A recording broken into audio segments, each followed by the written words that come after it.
아직까지 이강인 선수가 파리 생제르맹에서 왼쪽인지 오른쪽인지 포지션이 명확하지가 않은데, 일단 파리 생제르맹이 리그왕에서 13라운드를 지나고 있거든요. 13라운드 정도면 사실상 리그 절반 정도를 치르고 있는 와중인데 이강인 선수의 위치가 아직까지도 정해져 있지 않아요. 제가 직접 이강인 선수의 경기를 보고 왔으니까 조금 더 명확하게 왼쪽과 오른쪽에서 어떠한 플레이가 나올 수 있는지를 말씀드릴 수 있을 것 같거든요. 일단 지난 경기에서는 에메리가 없을 때 이강인 선수가 오른쪽에 배치될 가능성이 높다라고 얘기가 나왔었는데, 이강인 선수가 결국에는 왼쪽 라인에 나왔어요. 그리고 파비안 루이스가 오른쪽 중앙 미드필더로 나왔거든요. 그러다 보니까 이강인 선수가 오른쪽에 나와야 되는 것이 아니냐라는 의견들도 많이 보이기도 하는데, 여기서 이제 볼 수 있는 건 이강인 선수가 왼쪽에서 뛰든 오른쪽에서 뛰든 이강인 선수를 활용했을 때의 장점이 각각 다르고요. 그리고 파리 생제르맹이 이강인을 왼쪽과 오른쪽에서 쓸 때 가져가는 아쉬움도 약간 다릅니다. 일단 첫 번째로 이강인 선수가 왼쪽에 나왔을 때는 늘 보여주는 패턴이지만 음바페가 안쪽으로 들어갈 때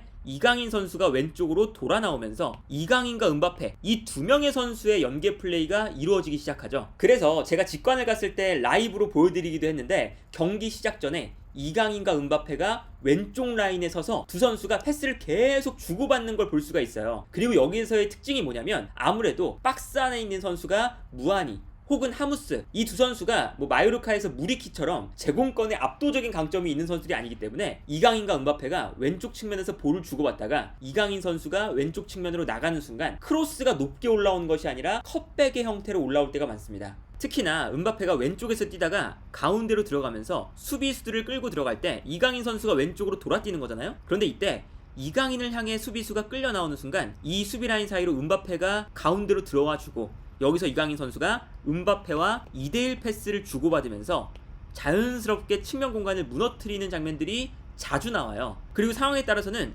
음바페가 그냥 측면에 있고 이강인이 안쪽으로 들어와서 음바페와 이강인이 자리만 바뀐 채로 2대1 패스를 주고받으면서 음바페가 측면을 무너뜨릴 때도 있거든요. 음바페가 측면에서 볼을 받을 때 자연스럽게 측면으로 수비가 끌려나가고 있어요. 이때 이강인 선수가 안쪽으로 들어와주면서 음바페의 패스를 받아주게 되죠. 그리고 음바페가 전방으로 뛰어 들어갈 때 이강인 선수가 볼을 받아서 2대1 패스를 음바페에게 매우 적절하게 넣어주게 됩니다. 그리고 음바페가 뛰어나가면서 이강인의 패스를 받아주는데, 여기서 또 끝나는 게 아니라 음바페가 볼을 받을 때 자연스럽게 음바페 쪽으로 상대 수비 한 명이 끌려 나가니까 이 공간 사이로 다시 이강인 선수가 침투에 들어가기 시작해요. 이강인이 침투에 들어갈 때 음바페가 이강인에게 패스, 여기서 이강인 선수가 볼을 잡았을 때 높게 크로스를 올려주는 게 아니라, 아무래도 반대편의 덴벨레, 중앙의 무하니, 이 두 명의 선수가 제공권 싸움에 어마무시하게 좋은 선수들이 아니다 보니까 여기서 이강인 선수가 땅볼로 컵백을 넣어주는 장면을 볼 수가 있습니다. 음바페가 이번에는 안쪽으로 들어오면서 수비수들을 음바페에게 쏠리게 만들고 있어요. 그러니까 이강인 선수가 자연스럽게 중앙에서 측면으로 돌아뛰면서 측면 공간을 활용하고 있죠. 그리고 이때 음바페가 이강인 선수에게 패스를 보내줍니다.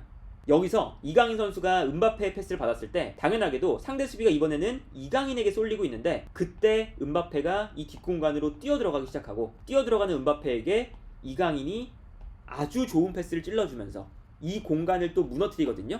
그리고 여기서 음바페도 이강인처럼 높은 크로스가 아니라 컵백을 해주고, 컵백을 해준 볼을 덴벨레가 결정적인 슈팅 찬스로 이어가는 걸 볼 수가 있어요. 이렇게 이강인 선수가 왼쪽 라인에서도 충분히 음바페와 패스를 주고받으면서 좋은 모습을 보여주는데, 아무래도 오른쪽에서 뛰게 된다면 중앙으로 접고 들어와서 스루 패스를 찔러줄 수 있는 최적의 환경이 되다 보니까 이강인 선수가 오른쪽에 뛰는 것이 좋지 않느냐라고 이야기를 할 수 있는데, 파비안 루이스가 나오는 오른쪽 중앙 미드필더 자리는 왼쪽 중앙 미드필더가 측면으로 나갔을 때 우가르테와 함께 수비 라인 앞을 보호하는 역할을 수행을 해야 됩니다. 그런데 이강인 선수가 이 수비 라인을 보호하는 역할을 전문적으로 하는 선수가 아니죠. 그러다 보니까 이 역할에는 이강인 선수보다는 파비안 루이스가 파리 생제르맹의 수비 밸런스를 생각했을 때는 조금 더 좋을 수가 있어요. 다만 여기서 문제는 뭐냐면, 파비안 루이스가 약간 내려가서 수비 라인을 보호하다 보니까 미드필더 라인과 공격 라인, 요 사이 라인에 있는 선수가 순간적으로 없어지게 되죠. 덴벨레가 사실 중앙으로 들어와서 공격형 미드필더의 역할을 하는 선수도 아니고, 하키미도 마찬가지로 언더래핑이 가능하지만 공격형 미드필더가 아니잖아요.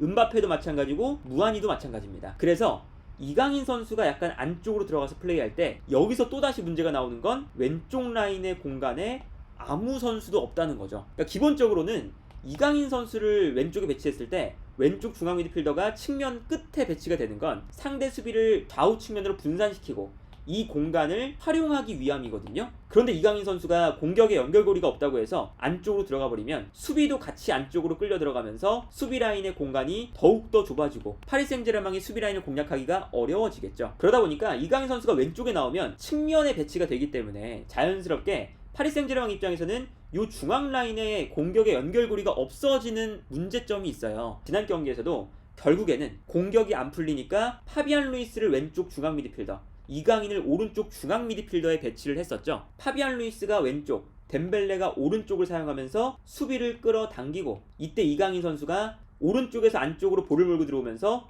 반대편을 넓게 바라보고, 이때 뛰어들어가는 무아니, 음바페 이런 선수들한테 패스를 찔러줄 수가 있는 상황이 나오거든요. 그런데 여기서 또 발생하는 문제는 어떤 게 있냐면, 아까 말씀드린 것처럼 수비할 때 이강인 선수가 내려가 줘야 되는데 아무래도 공격에 집중하면 우가르테가 너무 넓은 공간을 커버할 때가 많습니다. 물론 이때는 뒤에 있는 센터백 한 명이 과감하게 올라와서 이 공간을 채워줘야 되겠지만 기본적으로 수비 라인의 보호를 받지 못한 상태로 경기를 하는 거예요. 이러면 파리 생제르맹이 이강인 선수가 오른쪽에 배치되었을 때는 다소간 수비 밸런스를 잃는 경기를 할 수가 있는 거죠. 그리고 여기에 더해서 지난 경기에 아쉬웠던 건 파비안 루이스가 아무래도 수비 라인 앞에서 빌드업을 담당하는 후방 플레이메이커에 가까운 선수이기 때문에 이렇게 측면 쪽으로 돌아뛰었을 때 측면 공간을 넓게 쓰는 걸 잘 못합니다. 그래서 파비안 루이스가 측면에서 볼을 잡았을 때 이강인처럼 음바페와 함께 2대1 패스를 주고받는 이 왼쪽 측면의 공격이 확 죽어버리거든요. 이런 문제가 존재하기도 하고요. 그래서 후반전 중반부터 우가르테를 빼고 비티냐를 투입한 다음에 파비안 루이스를 수비형 미드필더 자리에 배치를 하기 시작했죠. 그리고 여기서 이제 한 가지 의문이 들 수도 있는 것이, 왜 우가르테가 아니라 파비안 루이스를 수비 라인 앞에 위치시키냐, 이게 좀 궁금해 하실 텐데, 파비안 루이스가 절대 못하는 선수가 아닙니다. 이 파비안 루이스의 장점은 수비 라인 앞에서 볼을 받아준 다음에 탈압박, 그리고 전방으로 패스를 공급하는 1차적인 빌드업에는 분명히 장점이 있는 선수예요. 저도 프랑스 현지에 와서 여러가지 프랑스 매체도 살펴보고, 그리고 파비앙님께도 물어봤더니 파비안 루이스가 지난 경기부터 파리 생제르맹 팬들의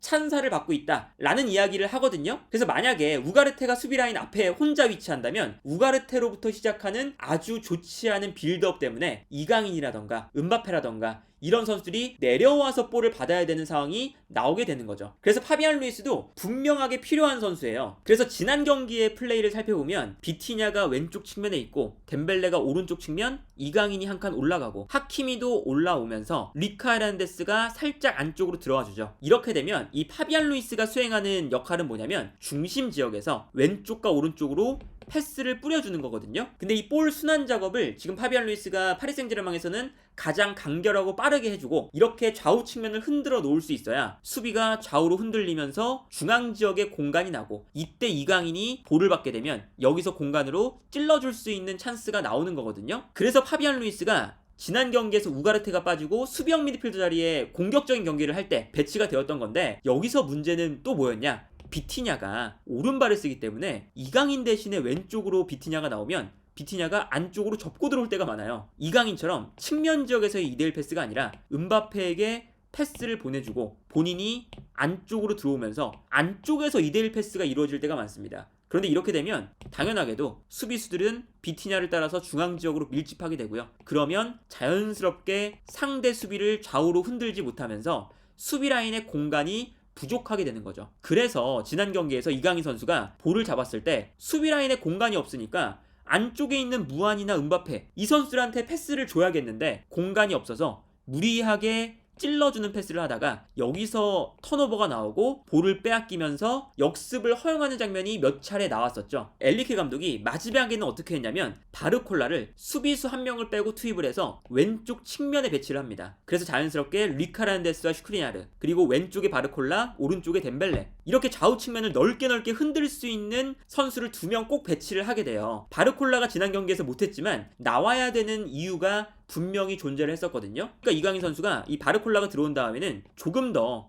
여유롭게 좌우 측면으로 수비가 끌려 나갈 때 찔러줄 수 있는 장면들이 많이 나오기 시작했었죠. 이제 아까 말씀드린 것처럼 비티냐, 이강인, 파비안 루이스 요 3명의 미드필더 조합은 수비적으로 중원 싸움의 경쟁력을 생각해봤을 때는 그렇게 밸런스가 좋은 조합은 아니죠. 비티냐도 약간은 공격적으로 가담을 많이 해주고, 이강인 선수는 플레이메이커니까 조금 더 올라가서 플레이를 하고, 그리고 파비안 루이스도 후방 플레이메이커의 성향을 가진 선수이기 때문에 우가르테처럼 이 넓은 공간을 계속 움직여주면서 커버를 하는 이런 플레이에는 약하거든요. 그래서 이렇게 공격적으로 가는 전형은 아마 정말 득점이 필요할 때 최후의 수단으로 앞쪽에 음바페와 무아니 혹은 하무스, 왼쪽에 바르콜라, 오른쪽에 덴벨레, 중앙지역에 비티냐, 이강인, 수비형 미드필더 자리에 파비안 루이스, 정말 공격적인 조합을 이렇게 만드는 건 아마 많이 나오지 않을 거예요. 그렇다면 밸런스를 유지하는 4-3-3 혹은 4-4-2 이런 전형을 썼을 때 이게 이강인 선수가 어느 위치에 나오든 아까 계속 설명드린 것처럼 장점도 있고 단점도 있는 여러 가지 이제 복합적인 상황이 펼쳐지는 거거든요. 그래서 아마 엘리케 감독도 이 문제에 대해서 많은 고민을 할 거고 정말 큰 딜레마에 빠지고 있을 텐데, 아무리 그렇다 하더라도 지금 13라운드가 지나가고 있는 상황, 챔피언스리그 조별리그가 이미 5경기가 끝나서 마지막 1경기만 남아있는 상황, 이러한 상황에서 아직까지도 선수의 위치를 제대로 지정해주지 못했다. 덴벨레도 써야 되고 음바페도 써야 되고 무아니와 하무스를 영입했으니까 이 선수들도 써야 되고, 그렇다고 해서 에메리를 안 쓸 수도 없고, 그리고 이강인도 안 쓸 수가 없고, 비티냐도 있고 파비안 루이스도 있고 우가르테도 있고, 공격수를 모두 넣는 게 아니라 수비적인 선수를 중간중간에 배치해서 밸런스를 잡아주는 이런 게 돼야 되는데, 아직까지 엘리케 감독이 그 포인트를 찾지 못한 것이 우려스럽긴 합니다.